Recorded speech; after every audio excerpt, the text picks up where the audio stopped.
When scientists first discovered and studied sea spiders in the 1980s, they expected to find something familiar. Maybe a distant cousin of land spiders, but what they found didn't make sense at all. No lungs, no blood, no real heart, a brain so small that it barely existed. Even land spiders, as creepy as they are, still have to breathe and circulate blood through normal organs. But somehow the sea spider was moving, living, and hunting without them. The scientists were baffled. How does something without the basic tools of survival survive? Did this thing even classify as an animal? For years, the creature boggled the experts, only for them to realize that the spider had evolved into something different, something they hadn't seen in any other animal on Earth. Because in the harshest parts of the ocean, survival isn't just about following a blueprint. It's about adapting in whatever way works, even if it means people questioning how you even exist.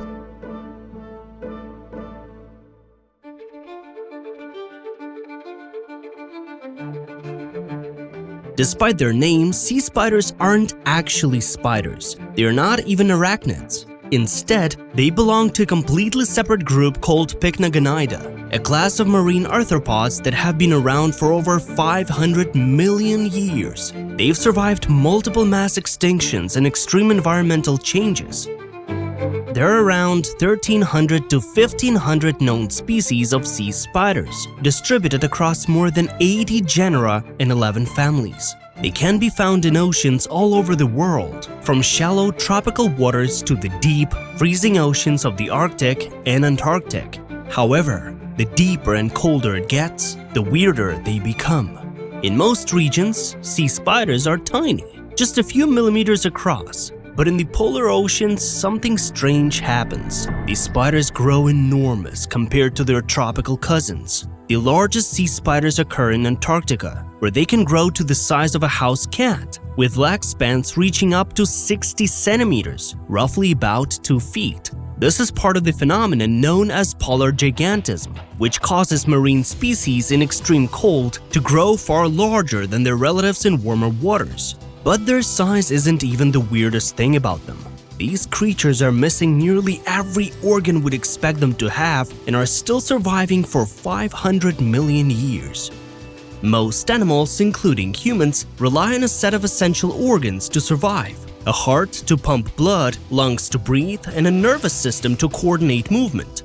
But sea spiders, they break all the rules. They don't have lungs, gills, or any kind of breathing apparatus. Instead, they absorb oxygen directly through their exoskeleton. Their bodies are so thin that oxygen simply diffuses into their cells, meaning they don't need a circulatory system to transport it. It's a low-energy, minimalist approach to survival, like running a whole city without roads but somehow making it work. And as if that wasn't strange enough, they don't have blood either. Instead, they circulate a blood-like fluid called hemolymph, which serves a similar function to blood in vertebrates. But really, for a creature that uses its stomach as a heart, is anything surprising at this point? You heard that right. A sea spider's heart barely does anything. Instead, their stomach acts as a pump. Their digestive system stretches all the way into their spindly legs, and by squeezing their gut, they push nutrients and oxygen throughout their body. It's like if you had to flex your abs every time you needed to move blood around. Weird? Yes. Effective? Also yes. The weirdness doesn't stop there. Though sea spiders have a tiny central brain, a huge part of their nervous system is spread throughout their body, especially in their legs. In fact, their brain is fused with the first 2 segments of their body, and their ventral nerve cords extend down their limbs. This setup means their legs are doing part of the thinking for them, helping them react and move with surprising coordination. But don't take them lightly. Despite their fragile, alien-like appearance, sea spiders are efficient hunters. They creep along the ocean floor, searching for soft-bodied prey like jellyfish, sea anemones, and sponges. When they find a meal, they use their long proboscis, which is like a built-in straw, to pierce their prey and slowly suck out nutrients. No chewing, no tearing. Just a slow, silent feeding process that makes them one of the most patient predators in the sea. Even when it comes to parenting, sea spiders flip the traditional roles upside down. Unlike most species, where females care for the offspring, it's the male sea spiders that take on the responsibility of caring and protecting the eggs. This unusual strategy ensures the next generation has a fighting chance in the harsh underwater world. After the female lays her eggs, the male carefully collects them and attaches them to the underside of his legs. In some Antarctic species, males take this parental strategy a step further. Instead of carrying the eggs, they anchor them to the seafloor, a behavior that likely provides additional stability and protection. By securing the eggs in one place, the male reduces the risk of them being lost to strong ocean currents or freezing conditions. This level of paternal care is rare among marine arthropods, but it's not entirely unique. Similar behaviors are seen in seahorses, where males carry developing embryos in pouches, and giant water bugs, which carry eggs on their backs. However, sea spiders stand out because they not only carry, but also strategically secure their offspring in extreme environments, ensuring the best possible survival conditions. But why evolve like this? How did sea spiders end up with such a bizarre biological and reproductive setup? No lungs, no real heart, a brain spread across their legs. What is the evolutionary advantage here? Sea spiders aren't just bizarre for the sake of being bizarre. Every strange adaptation they have serves a purpose. Remember when I said that they thrive in some of the most extreme environments on Earth? From shallow coastal waters to the crushing depths of the ocean. They are particularly abundant in the polar regions, creeping along the seafloor beneath ice sheets. Thinking of cold temperatures? Not an issue for them. Their slow metabolism means they can survive with minimal energy, making them highly efficient in cold waters. Extreme deep sea pressures? Their bodies are soft and flexible, reducing the risk of structural damage. They don't have solid bones that could snap under high pressure. Low oxygen levels? They absorb it directly through their thin exoskeleton. Without a respiratory system taking up space, their bodies remain lightweight and optimized for survival in oxygen-poor waters. And what about the missing brain and heart? Well, not having a centralized brain means that nerve signals don't have to travel long distances, allowing their legs to react quickly to stimuli. Instead of relying on a traditional heart, they use their gut to pump nutrients throughout their body. This multi-purpose digestive system saves energy and keeps them functioning efficiently, even in environments where food is scarce. Every missing organ isn't a flaw, it is actually helping the creature survive. And these organisms will do anything to survive, even if it means regenerating lost limbs or growing bigger and bigger.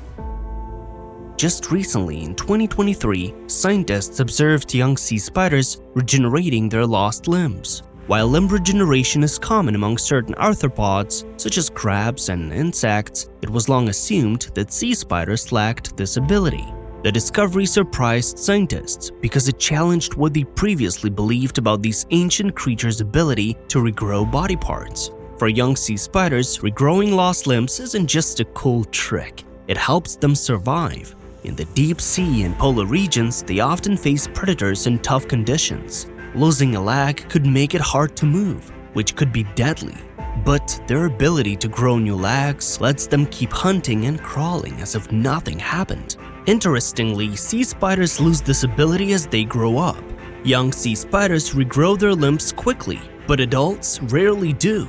Scientists think this happens because regrowing limbs takes a lot of energy, and as they age, their bodies focus more on staying alive than on fixing lost parts. Another idea is that changes in their body's chemicals might turn off this ability in adulthood. And while we are on abilities, let's not forget how sea spiders in polar regions actually grow 12 times their normal sizes to survive in the cold.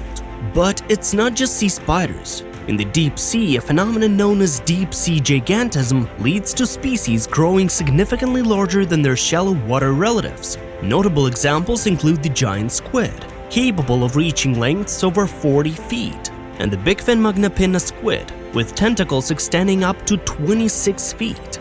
And sea spiders in Antarctic waters are taking the whole bigger is better thing to heart. Some species can grow up to 60 centimeters, about 20 inches across, much larger than their tiny relatives in warmer waters. Scientists are still scratching their heads over why this happens. One idea is that cold water has more oxygen, which might help them grow bigger. Another theory is that slower metabolisms in colder environments let creatures get larger over time. Either way, these giant sea spiders are a perfect example of how extreme environments lead to strange and surprising adaptations. And sea spiders aren't the only deep-sea creatures that have evolved bizarre adaptations to survive in extreme environments. The ocean depths are home to some of the strangest, most alien-like life forms on Earth, each with its own unique way of overcoming the challenges of darkness, crushing pressure, and scarce food. Take the goblin shark, for example. This deep-sea predator looks like something straight out of a nightmare, with a long, flattened snout and eerie pinkish skin. Its most shocking feature, its extendable jaw, helps them catch prey by shooting forward like a spring-loaded razor. Then there's the anglerfish in the pitch-black waters, where it uses a bioluminescent lure as a fishing rod to hunt. Even more bizarre are the giant tube worms found near hydrothermal vents, deep-sea hot springs that spew toxic chemicals into the ocean. These worms don't have a mouth, a stomach, or the ability to hunt. We actually just recently made a video on how these guys are even able to live, so go check that out after this video if you're interested. Compared to these deep-sea oddities, sea spiders' gut-pumping, leg-thinking, oxygen-absorbing ways seem almost normal. In fact, they actually help researchers learn how life manages to survive in environments once thought completely uninhabitable. Take Europa, a moon of Jupiter, and Enceladus, a moon of Saturn, for example. Both have icy oceans beneath their surfaces where something like a sea spider could theoretically thrive.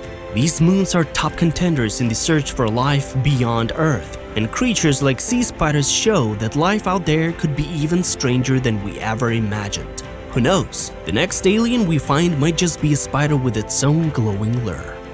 If you guys are interested for more, leave a suggestion in the comments. I try my best to respond to everyone.